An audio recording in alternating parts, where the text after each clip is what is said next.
with our commentary team. So basically, the general gist of how the race is going to work today is, from what we understand, a lot of the A1 and the A2 cars can do about an hour and 20 minutes.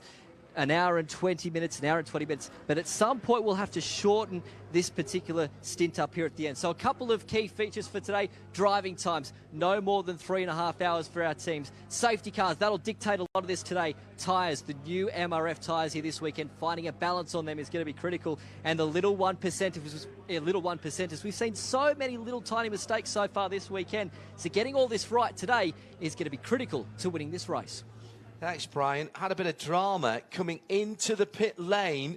The Lotus Exige and the MARC Mazda, and the Mazda goes over completely. Wow. That was the 93 car, Jake Camilleri, who was heading into the pit lane and tried to overtake going into the pit lane. Now, the pit lane entry is part of the racetrack until you hit the pit lane speed limit. But don't forget, we were under full course yellow there, and everybody wanted to get into the pit lane. And it was a lazy roll, but it was a roll on what was a brand new car.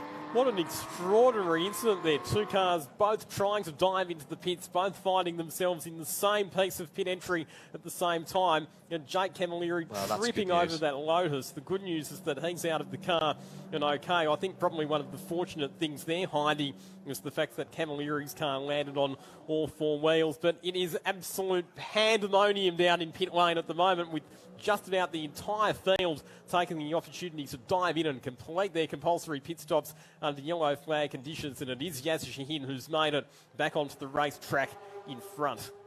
Now, let's have another look at this. Well, the Lotus dives late for the pits, in fairness, but the commit bollard is a long way down.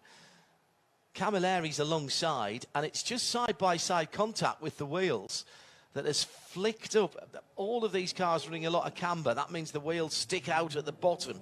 And as soon as you start getting wheel-to-wheel contact, it's almost like having an open wheeler.